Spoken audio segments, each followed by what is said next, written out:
Now that car right there is the Maruti Suzuki Brezza.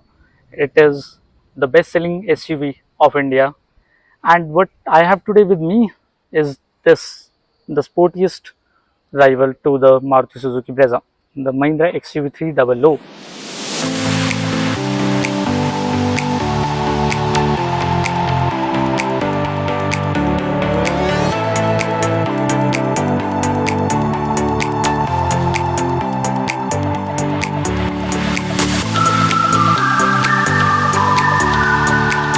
Now, when it was launched in 2018, it was the most stylish car in its segment, and it was also the most technologically advanced. It was the fastest, it was the safest, and it was also the sportiest.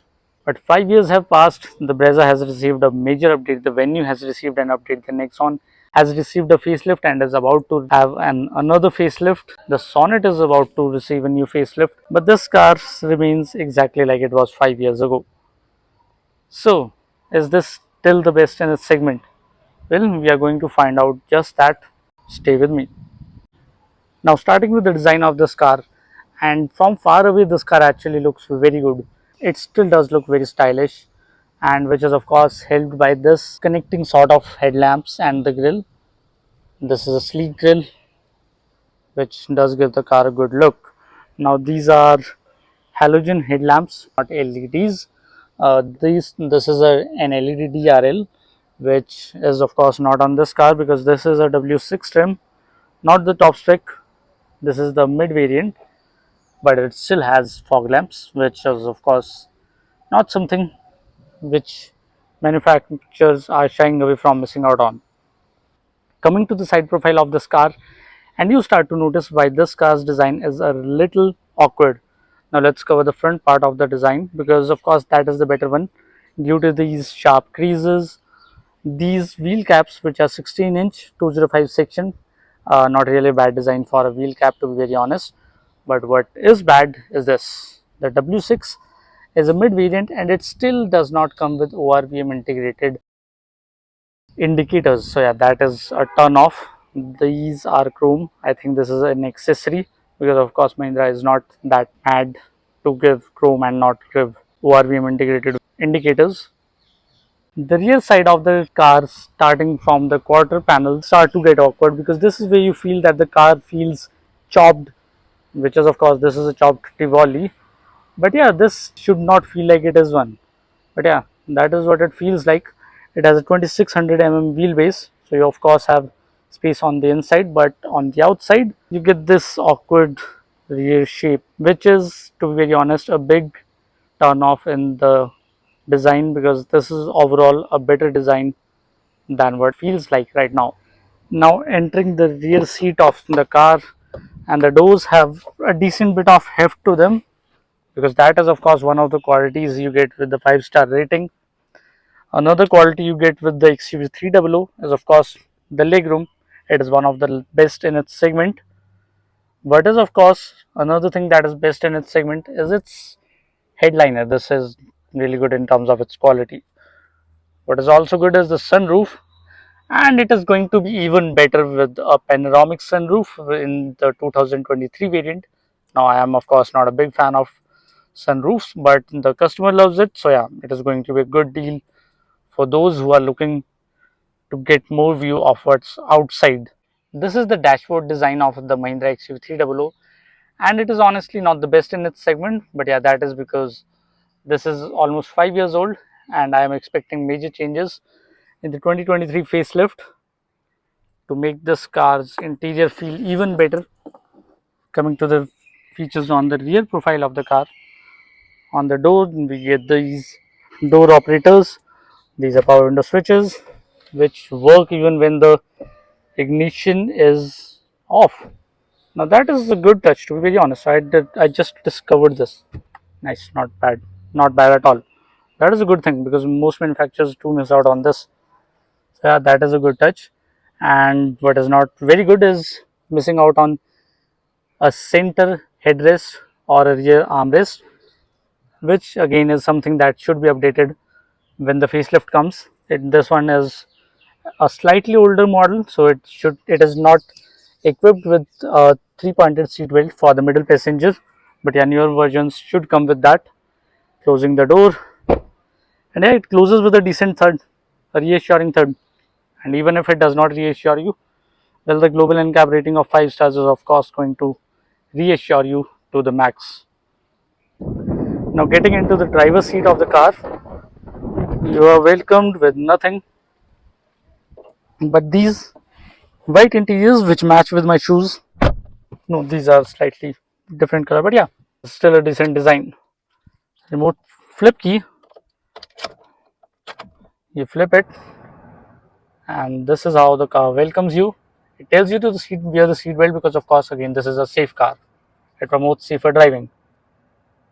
The interiors do not feel very bad. The quality is actually good. The quality is good. These are controls for the sunroof.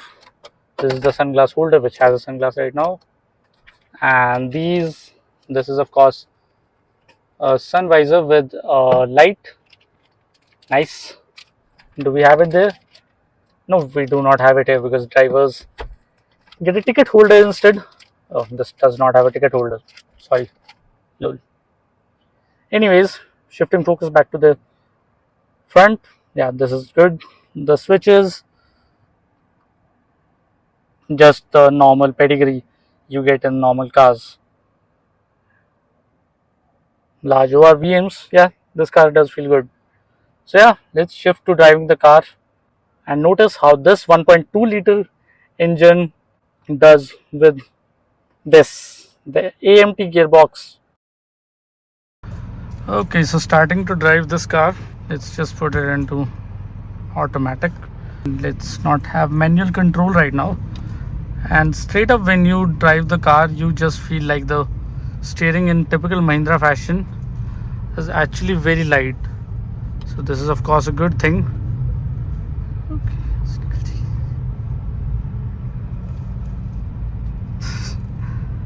Okay, so we'll have to take a U-turn, and let's meanwhile just test how this car is in tight turns. Will probably not the best because of course this is a big car.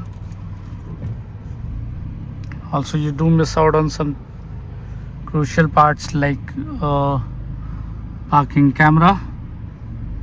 That is definitely missed in this car because almost all the cars I have driven till date, the modern ones of course, they do have a reverse camera, but this misses out on it.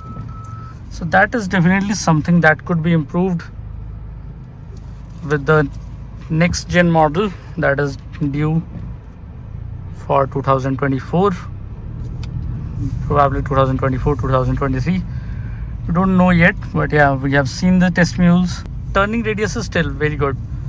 It is lower, and the AMT gearbox in its typical AMT feeling does have a jerky feel to itself, so which is not really very smooth, to be very honest. The brakes are sharp, the horn is good, the noise insulation is so good that even though this is a fairly loud horn, you do not really hear much of it. Okay, so I had to stop the car and it just turned off because of course that is Mahindra's auto start stop tech. The steering is light. The visibility is of course not as good as some other cars. Now I'm not going to be able to take this out on public roads due to some reason, but yeah, this is still not bad. This is a great road to test this car's suspension, which in my opinion is, although on a little bit on a stiffer side, it is still good. Now the stiffer suspension of course aids with this car's performance in corners. In corners, this car is unlike any other SUV. As we have seen in the past 5 years, the Mahindra XUV300 is a very competitive car in terms of handling. So pushing the accelerator, and no, we are not going to push the accelerator because of course this is a rutted section, and even on the bigger potholes, the lower speed ride of this car does make sure that you are not going to be uncomfortable. So yeah, this is one of the first cars of Mahindra in my opinion which have a good ride quality, because Otherwise, Mahindra is a car maker that makes the Scorpio. So yeah, you do not really you could not have big expectations from them back in 2018, because of course today they do have a lot of good handling cars. But yeah, by 2018 Mahindra standards, or even by segment standards of today, this car is good. The AMT gearbox, well, in pressure it does get confused, it does not respond very well, but in normal driving conditions it is not bad at all. Testing the suspension once again. Yep, you do not really feel a lot of potholes, a lot of imperfections like of course you do in that. This car's body on frame sibling. Even when you take this car hard at turns, yep, it feels confident, it feels very confident. And pressing the accelerator, you are met with the AMT. I wish this was a manual, because performance otherwise on this engine, the 1.2 liter multi M Stallion, this is a 120 horsepower engine, almost 200 Newton meters of torque. So this is really a powerful car. It does pick up really well. The handling is sorted, the suspension is sorted as well. The rear seat comfort is also good, but of course what is not good is the boot space behind it. But yeah, that is something we have covered earlier. And yeah, taking this into corners is honestly not a problem. Let's just take manual control of things. And yeah, picks up really well. Absolutely amazing. The M Stallion is of course known for this. The other engine options on this car are the M Hawk 1.5 liter.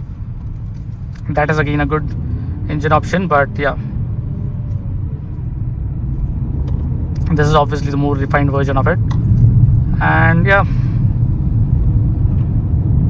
the gear ratios otherwise are good. You do not really feel the need to shift in gears very often. Yeah, this was a short test drive. Okay, the engine is refined, which is again a plus for Mahindra. You do not really see refinement as a plus in Indian cars, but this was of course one of the first Indian cars which had refinement sorted. And this car is of course the one that showcased what the XUV300 held for the future, what the Scorpio N had for the future. This was basically a trailer of that, and honestly as a trailer this was good. Now what I expect as a change in the upcoming 2023 XUV300, well, I do expect a better boot space, a better rear design. What I also expect is a better gearbox, because this AMT does not really suit the 1.2 liter multi M Stallion very well, because the M Stallion otherwise deserves a very much better gearbox, and the D-seat is of course going to be even better. So yeah, let's conclude this short drive. For more, stay tuned.